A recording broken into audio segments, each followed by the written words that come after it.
This video is all about K-1 visa, the medical process. All you need to know. Case ready. This is the status that will appear on your case once your petition has been approved. You will receive a letter from USCIS confirming this and with further instructions on how to proceed with your medical and interview schedule. Schedule your medical. Depending on your country and U.S. Embassy accredited medical facility, further instructions and links will be given to you via mail or email. You will then complete an online form with your details. Once you have successfully scheduled an appointment, you will receive an email from the medical facility with further instructions for payment and requirements to bring on the day of the medical. Common requirements for medical exam. Number 1. 4 pieces of your recent 2x2 passport size photo with a complete name written at the back. 2. Proof of payment if has been made prior to your appointment date. 3. A printed copy of the registration confirmation email that you received from the medical facility. 4. Passport that must be valid at least 6 months. The medical fee will be paid in your own currency to the medical facility. Please check the website for the updated medical fees. Note that fees varies for adult and kids. What to expect in your medical exam. The medical examination will include a medical history review, physical examination, chest x-ray, and blood tests for syphilis.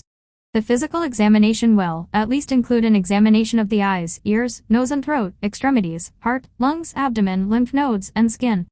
How long does the medical take? The process is usually done in 2 days. The vaccinations are administered on the 2nd day. But there are cases where both processes can be done in 1 day depending on the number of applicants or the time of schedule you made. The result is also released after they finalize all the examinations and vaccinations needed. The releasing of result.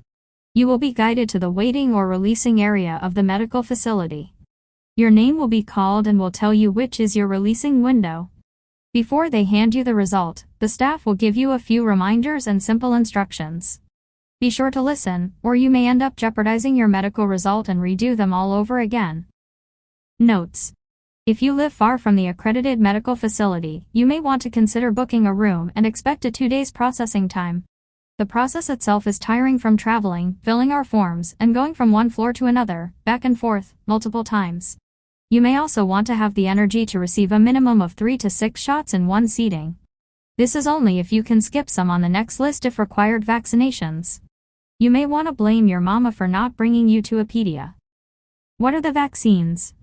Hepatitis A, Hepatitis B, Influenza, Influenza type B, Hib, Measles, Meningococcal, Mumps, Pneumococcal, Pertussis, Polio, Rotavirus, Rubella, Tetanus and diphtheria toxoids, Varicella. If you have your old vaccination record, the physician will decide which one to skip on the list. Now that you have your medical examination result, what's next? The interview. The scheduling issues. This can be done before or after the medical examination, but the timing is crucial on this part since your medical result will only be valid for 6 months while securing an interview date is also hard. I suggest doing it at the same time as you set your medical appointment and go from there. If you secure an interview date prior to your medical exam, you can contact the medical facility, and they can make an arrangement for you. Or you can always try to reschedule, either of the two as long as availability is there. In my case, I had my medical schedule in June, and its validity runs through December 6 months only. It was hard to get an interview slot. I initially got a September, but I kept checking, rescheduling, and hoping somebody would cancel, and finally, I got July. Lucky me because I failed with some papers to present at the interview and resulted in a 221G. That means I need to send them more documentation, and it took some time for us to gather them.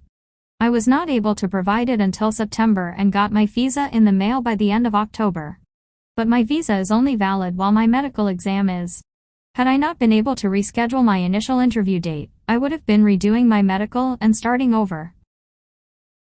On next video. How do I schedule an interview?